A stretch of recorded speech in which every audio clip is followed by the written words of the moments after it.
So recently, Adam Conover has been taking on historical misconceptions and topics of my own personal interest in his show titled Adam Ruins Everything. I've been watching a lot of Adam Ruins Everything recently, and I can safely say that this show is absolutely, without a doubt, good. In fact, I'd even go as far to say that it's great, but not without a couple flaws. As someone who creates quote-unquote informative content on history, I like to look at other forms of educational entertainment for inspiration. I remember when I was a kid, I would watch shows like Time Warp Trio, Liberty Kids, as I found these historical situations to be awesome and I would picture myself in these situations. Hey, wait a minute. As time went along, I got into historical documentaries, most notably ones involving American history. I will admit, however, that these documentaries aren't for everyone, as they can be really dull and boring. That's why when I try to create videos on politics and history, I try to make it at least slightly tolerable for the masses. This is where Adam Ruins Everything comes in. Adam Ruins Everything provides a humorous outlook on great myths shrouded throughout antiquity. In fact, the way Adam is portrayed in the show reminds me of Mr. Peabody. That's right, Mr. Peabody! Quiet, you. God,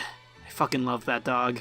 So the first season of the show explored basic everyday-to-day topics of life, like why tipping at restaurants can be lame, the myths of the Wild West, and the truth of why you're circumcised. The show usually follows a setup of edgy comedy and constantly breaks the fourth wall, while also being extremely informative. The goal of the show is to destroy falsehoods, with concisely presented evidence against these misconceptions. The first part of the second season followed the same format, but as the series entered its second half of the season, the series transitioned into an animated-oriented one exploring history. I actually highly enjoy these episodes, although I already know most of the true facts regarding the American history-focused ones. Needless to say, the comment sections to these episodes have been just as nasty as Adam's most controversial episodes. I will admit, however, that there are certain points when Adam or the writers behind the episodes cherry-pick certain facts that go against field academic consensus on a particular issue. They also take advantage of this by coming off as pretentious about the topic at certain points within the show. Adam can be grating every now and then, and at times even biased, but I conclude it's only part of the character. One of the main criticisms of the show usually comes from people who deny any of the facts that are presented. Certain individuals call the show a product of deep propaganda, and that the sources he uses are bogus, but they usually don't get that deep into their so-called attacks. By all accounts, the most divisive parts of Adam's show is the politics involved. Whenever a polarizing issue is presented that the individual doesn't agree with, they usually resort to disregarding the truth completely, but in reality, the truth just hurts.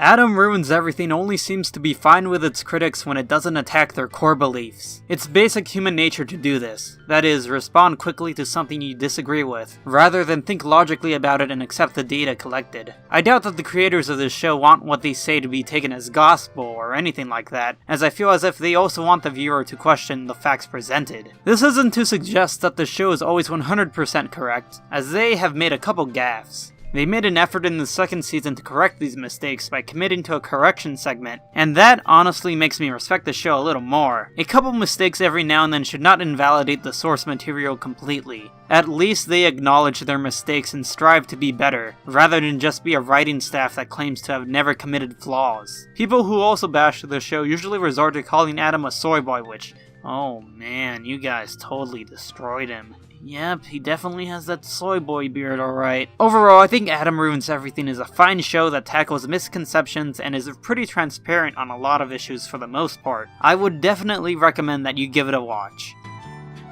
Sup everyone, I don't usually do this end card thing, but thanks for helping me make it past 5,000 subscribers a couple weeks ago. I really appreciate it. If you want, you can check out this video about the most underrated vice president ever that I made. It's pretty rad. Anyways, see ya later.